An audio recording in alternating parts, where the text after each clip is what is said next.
It is Bronze and Modern Gods. We're back. I'm John. And I'm Richard. What is going on, everybody? Hey, I see you there. You have not subscribed yet. Why haven't you subscribed?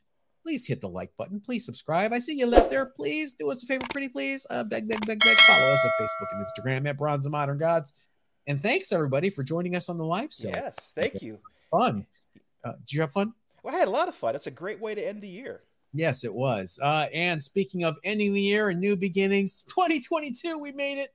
Oh, thank goodness. So 2021 is over. I know. So let's all just focus on 2022. Today's topic are 2022 comic book collecting goals. What are we shooting for? What are we aiming for?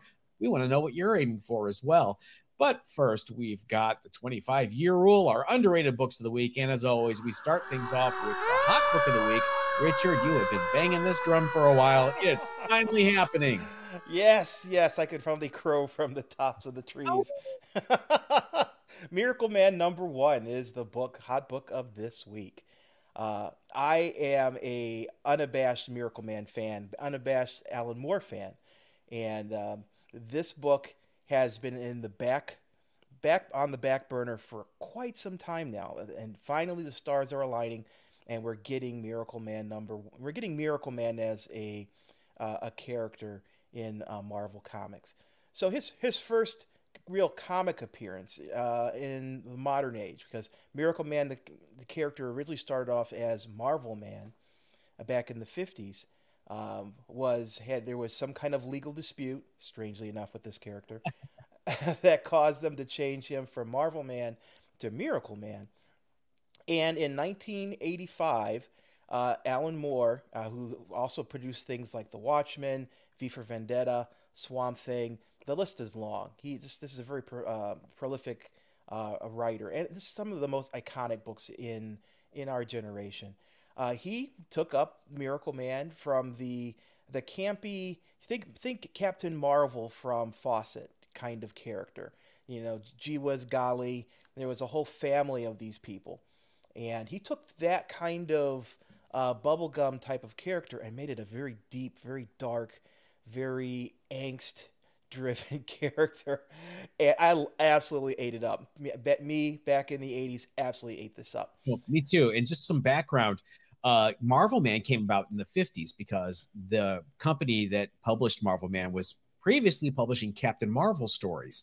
And then Fawcett was sued out of business by DC, and they wanted to keep the strip going because it was doing so well in the UK that they just changed his name to Marvel Man, changed his costume, had him say Komoda instead of Shazam.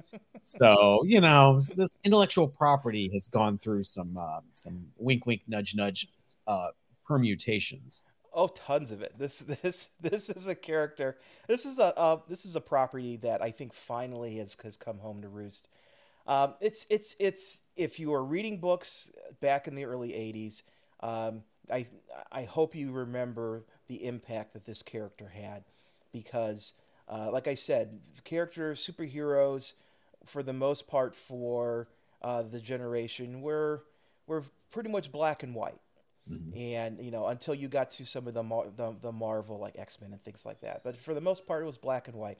And this character defied the rule where, the character, you didn't know, it was hard to define this character as a hero because of some of the things they did. And actually, my underrated book kind of talks to that when we get a little bit later. Mm.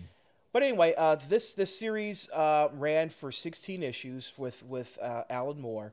It was then picked up later by Neil Gaiman. There you go. You. Those of you who watched the live sale this weekend understand that joke. Go on. He picked it up. Neil had argued that he had the intellectual property. There was a lot of back and forth about that. And it's been sitting in limbo since forever, but now it looks like Marvel has gotten the rights. Yeah, well, you know, they did make a stab at asserting the rights to the character when they apparently licensed them or bought them from Neil Gaiman and the artists that were involved, because Alan Moore gave them the rights. It was a gift. But then Todd McFarlane argued he had rights Mm-hmm. because he bought all the Eclipse IP. I mean, it was a mess. And people are gravitating to Miracleman #1, which is interesting to me because what's Miracleman's actual first appearance? It's in Warrior #1. It's in a magazine That's size right. book called Warrior. People hate magazines, man. They do. They do. It's like Foom and things like that. Yeah. Yeah. They don't want to store them. So it's like, okay, Miracleman, I'm going to pretend that Warrior didn't exist. I collect comic books. This is the same argument I had with Previews '95 for Miles Morales, supposedly his first appearance. That's great.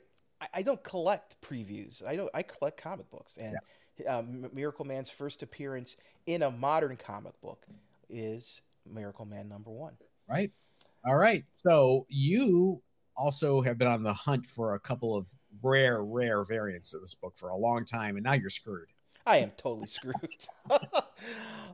There was a back when this book first came out at San Diego Comic-Con, they had they reserved the first 1,000 copies, and they split them into two groups. They had a group of 400, which they called the gold ones, where Alan Moore would sign it and he would number it, 1 through 400. He would actually number it. He signed it on the inside cover, so you don't get a green label in this thing. And then he had another 600, which were the blue editions. And these came with a little, like, kind of a COA. It was either a gold COA with the golds or a blue COA with the blue. The blues weren't numbered. They were signed by Mr. Moore, but they weren't numbered. So when you get these graded for CGC, it will say, writing on inside cover and then numbered, which means that it's a gold, or it will just say signed on inside cover, which means it's a blue. And people retain that COA because CGC will not include it in the slab. Right. So you can pick up one of these books with that COA and with that indication on the label of the slab. You've got one of these 1,000 books that are pretty rare and pretty hard to come by. So you had this as one of your underrated books of the week, not just 4 months ago, 3 months ago. And when we were in San Diego Comic-Con Special Edition, did you pick more up? Do I remember that correctly?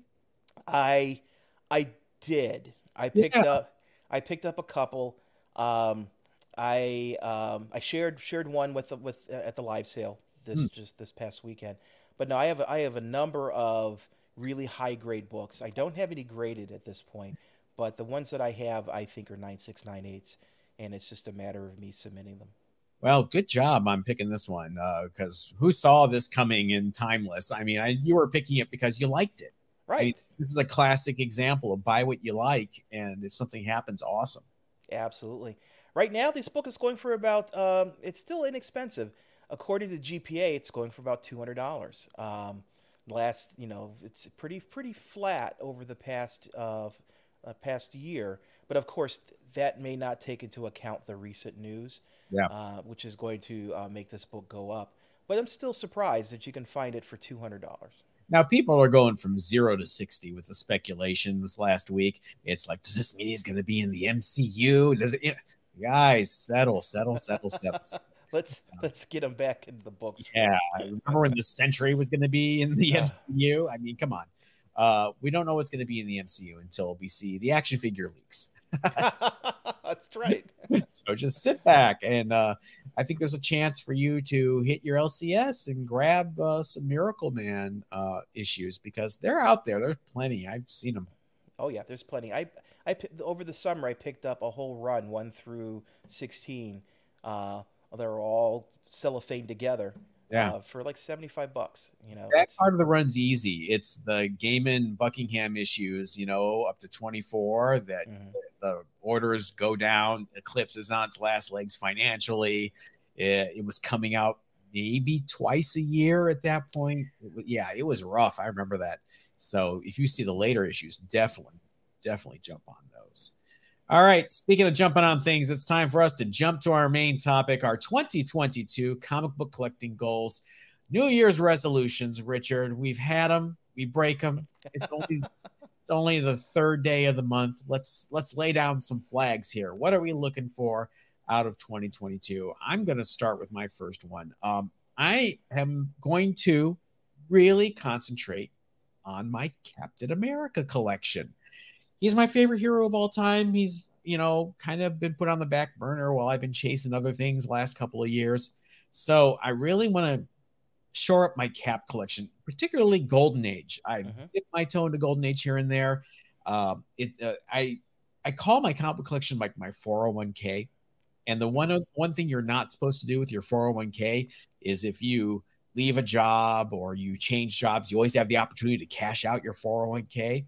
And Susie Orman says that's the biggest mistake you can make. I have cashed out my comic book 401k more times than I can count. I've had Cap 74. I've had the Atlas issues. I've had lots of Golden Age Cap, issue 44. I've sold them. I regret it majorly. So I'm going to try to reacquire them. I really want to get those Atlas era 50s caps, issues 76 through 78, the Young Men issues featuring Captain America, Men's Adventures issues featuring Cap. I'm always on the lookout, you guys know, for Captain America Weird Tales 74 and 75. We're in a dip, Yeah, now's the time to buy. It's the time to take advantage of it. So I'm really going to gird my loins and start going for my Cap Golden Age. What's the first thing you're looking for? Well, good for you. And I have to say, a friend of ours, Yakuza Doc, kind of gave me the idea for this particular show topic. So thanks a lot for that. Mine, I'm going for quality over quantity this year. I have been guilty of chasing the flavor of the month. Hence, the 10 copies of Miracleman. No, House of Slaughter. I have 10 copies of House of Slaughter. I got 10 copies of like Berserker. Yeah. And those, who knows? Those don't may pay off at some far future date, but they're not guaranteed. I think that there are Silver Age, Bronze Age books that are pretty much they're blue chip. They're guaranteed to continue to increase in value. Books like X-Men #1, Fantastic Four #1, AF 15, those are expensive books right now. But I think we are in a unique situation where we are transitioning from they're being really expensive to being just completely unobtainable. Yeah. And are like a Captain America 1, or just you're just not going to be able to afford them without taking out a loan. So, I'm going to try to focus on thinning my collection and redirecting that money towards those blue chip. You talked about, your 401k.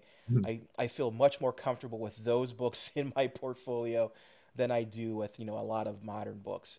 So I'm going to continue to shift from modern to bronze and silver. One of my New Year's resolutions is I'm going to stop or slow down on buying store exclusive and variant covers. I think that's just really gotten out of hand. There's this new trend that we've got for store exclusives where you'll have a Virgin book and you'll also have a trade dress book. And that kind of guarantees it dilutes the value of that Virgin by having that trade dress, because you've got two books that are exactly the same, just one is missing the trade dress. So some of them are okay. Some of them, like the Wonder Woman Black and Gold, I thought was gorgeous, and I bought both because I think there's value in both. But for the most part, if I see a book come out that has both a Virgin and a trade dress, I'm going to automatically assume that its value is not going to reach the same high as it could if it was just Virgin. Yeah, for sure. I'm with you on that. I have really stopped cold on all variants. I was variant crazy for a while, and I think I got caught up in the hype. I got caught up in the hype this week with the Timeless variant featuring the timey-wimey lady on the cover. I was like, oh, I should grab one of those. And I thought, why? I had the same thought. I was thinking, oh man, I need to grab one of those. But then I'm thinking, how does that fit into my collection? It doesn't. It's just one of those things that it's of the moment. What's it going to mean in 6 months? Exactly. Exactly. So my want list. Let's start with our want list. Our actual, besides my cap, here's what I want. I want to complete my Marvel Boy run. It's going to be real tough because it's 2 issues. I already have issue 2, so I need to get a Marvel Boy #1. I do want to upgrade my Cap 100. It's only air quotes in 8.0. I would really like a high grade Cap 100. It's one of the first expensive books I had when I was a kid. I went to Mr. Fantasy's comic shop. Shout out to the late owner of Mr. Fantasies, who was on our show last year. And I bought a Cap 100 for the astronomical sum of $4.50. I remember that. It was like 3 weeks worth of allowance in my paper route money and everything. I also want to start grabbing up all my oddball timely Atlas obscure heroes. I love me some Venus. I've always wanted a Namora run, another good 2-issue run. I've always wanted a Sun Girl run, another good 2-issue run.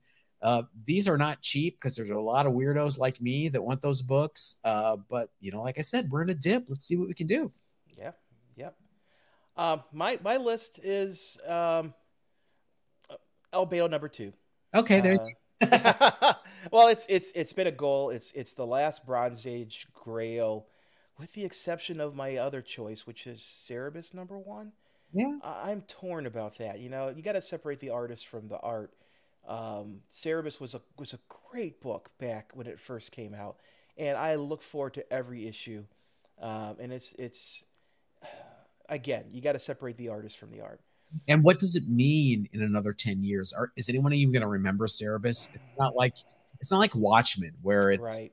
continually being rediscovered by another generation. There's a TV show on HBO and a movie.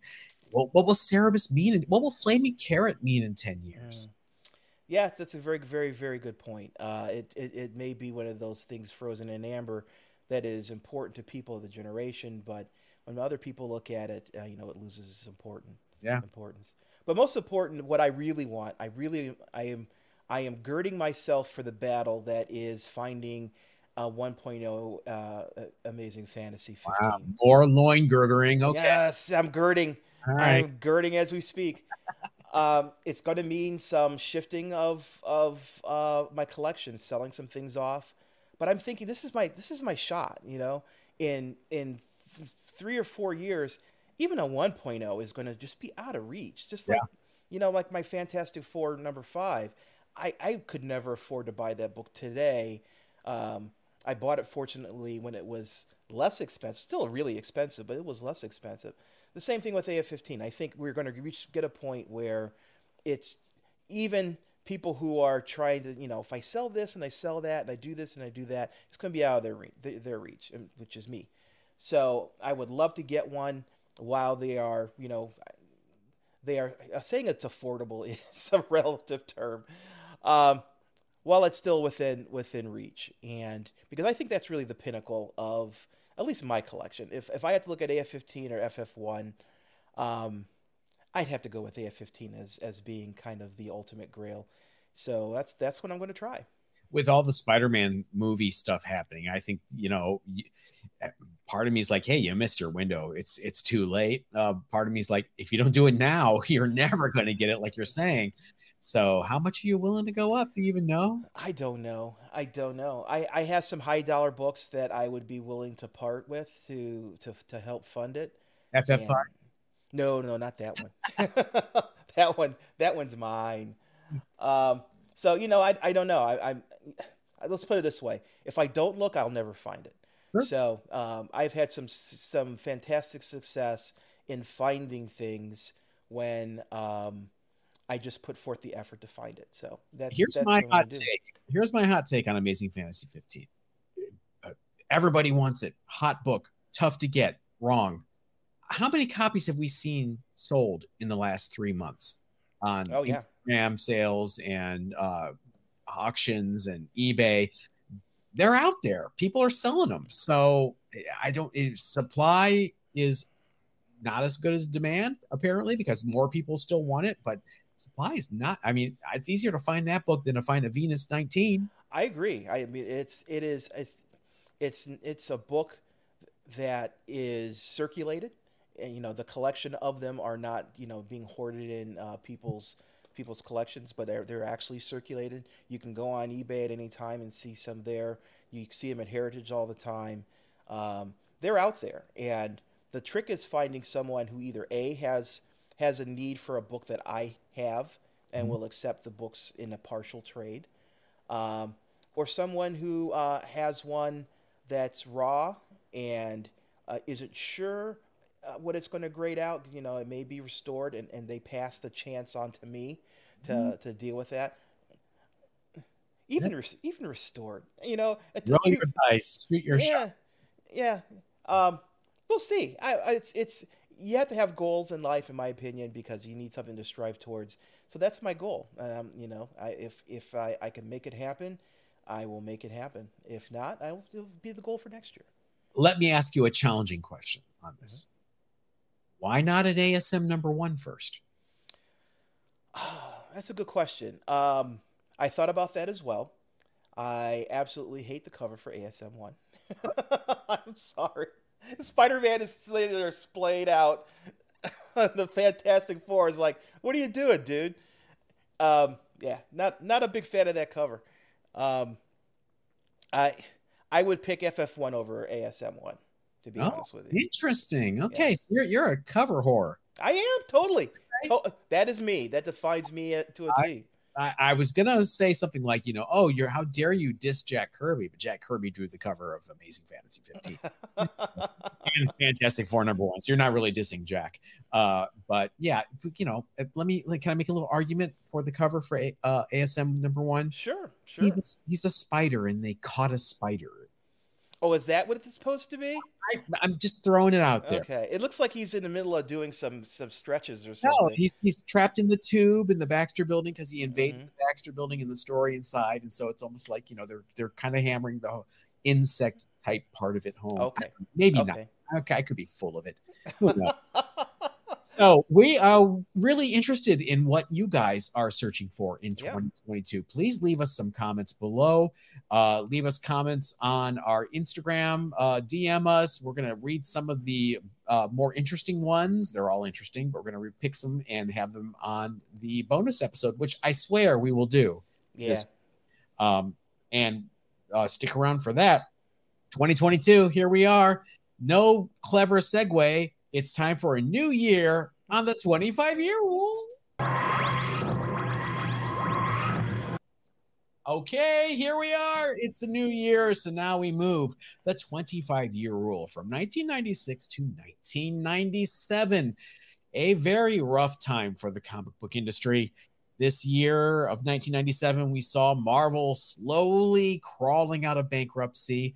DC sort of on autopilot doing what they do. Rebooting crap over and over again. And even Image taking some hard hits this year as well, as we'll see. But the book we're going to start off the 25-year rule for 1997 with this week is a weird one. Marvel Heroes and Legends #1. 1997, Richard, is kind of when I got back into comics hardcore. Okay. This is the year after my 4 years in the desert, selling The Great Purge and moving and getting myself set up career-wise. I was back into comics. And I remember when this book came out because it was solicited as a love letter to the Marvel Silver Age. So what it is, it's basically a retelling of Avengers #16, where they have the first lineup shakeup, where the original Avengers leave and Quicksilver, Scarlet Witch, Hawkeye join with Cap's kooky quartet. And it was going to be drawn by the artists who helped shape the Silver Age for Marvel. Sal Buscema, Dick Ayers, Steve Ditko, Gil Kane. So I'm like, oh, this is, Jack's dead. So obviously Jack's not going to be a part of it. But this is, my wheelhouse. I'm like, oh, this will be good. I want to see what these guys are up to. Wow.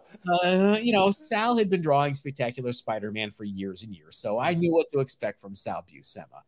But the Dick Ayers and Steve Ditko and Gil Kane, even the Gil Kane stuff was rough, man. These guys, they were not spring chickens by 1997.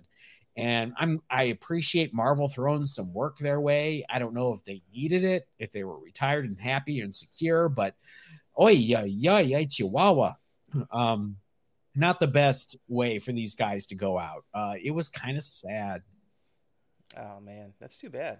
So what did they do? They did a sequel. They did another one of these books later, and we'll probably hit that in the 25-year rule. But if you guys ever checked out Marvel Heroes and Legends one shot, tell me if I'm full of it in the comments. But she ain't pretty. Any idea of the value at this time? Yeah, it's 50 cents. All right, let's move on to our underrated books of the week. Richard, what do you have? Oh, are you kidding me? Yeah. Okay, so Miracleman #1 is our weekly pick, but I think that Miracleman #15 is the real gem of the original 16 book series with Alan Moore. Number 15, I'm not going to spoil the story for you. It's been 40 years. The cover kind of spoils it. Yeah, it kind of does. It's the death of Kid Miracleman. I mentioned that Miracleman is a family. There are, several different characters that kind of line up with Captain Marvel, the Marvel family. One of them is this young kid who's Kid Miracleman, and he is the primary villain throughout the first 16 issues. He is the force behind everything, and it all comes to a close in issue 15, where it's a big battle between Miracleman and his forces, all against Kid Miracleman. And it is some of the most brutal hand-to-hand fighting I have ever read in a comic book. It is just no holds barred, people dying left and right. And it ends with, I'm not going to spoil how it ends, but it ends with Kid Miracleman dying at the hands of Miracleman. Miracleman kills him off, and it's you have to read the story. I'm not going to spoil the specifics of it, but it's to me, this is the culmination of the arc for this character. This character transitioned from that bubblegum and all-American kind of character at the very beginning of issue #1 to at the end of issue 15. He's gone through his trial by fire, and issue 16 he basically becomes a god, and it's kind of a denouement to the whole story. But I think 15 is a really key book because it shows the depths that he will go to right what he sees are wrongs, and it results in the death of another being. And I think that was a really powerful thing that Alan Moore was trying to put across. Interesting that it sells for a lot more than issue #1. It is at this moment. Who knows what's going to happen after this week? It really is. And I think other people see that value because right now, if you look at a 9.8 for this book, the last sale was 395. The 90-day average was 341. Mm-hmm. So it's going for a significant, almost double the amount that issue #1 went for. So other people are seeing the value of this book. But those are the prices right now. Yeah. So if issue #1 is going to go up, I could see this book also going up proportionately. And again, I think it's probably the most important book in the first 16 issues. Tough book and grade. The cover is dark. People bought this book to read it. Mm-hmm. They did not buy this book to hoard it. I mean, me and you and all our friends, we read the crap out of this. Mm-hmm. So many innocents die in this book. It's kind of awesome. Yeah. I mean, in a post 9/11 world, it's a little jarring, but back then it was like, wow, dark and gritty 80s, man. Yeah, and they die in very graphic ways. Yeah, we're not going to spoil it. Yeah, it's just just the imagery throughout this whole series. Lots of heads on pikes. Yes, and lots of stuff like that.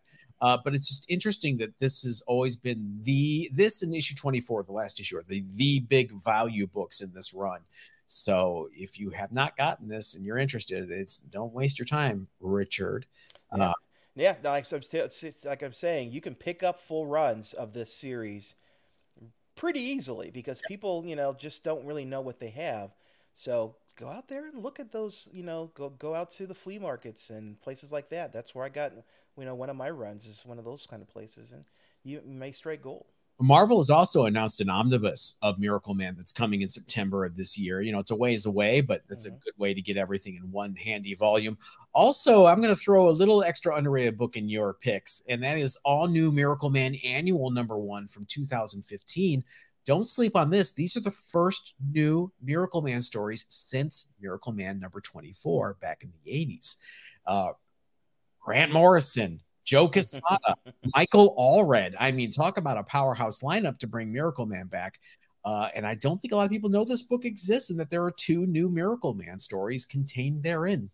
It's news to me, and I'm a huge Miracleman fan. There you go. All right, moving on to my underrated book of the week. Is Champions the most diverse team Marvel's ever had, Richard? Given that question, I would have to say no. I don't know. I think it's a tie. People forget the first significant step Marvel took towards true racial diversity on a superhero team was the New Warriors. New Warriors #1. You had characters like Night Thrasher, Rage, even Silhouette. She was a twofer. She was a minority and disabled. There you go. She's a twofer. You even had people like Darkhawk and the Scarlet Spider eventually on this team. People forget how popular New Warriors was for the first few years of its existence.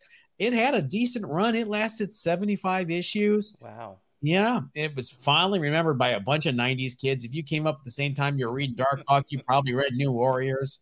The last sale, this is criminal. The last sale of a CGC 9.8 for New Warriors #1 was last month for $83.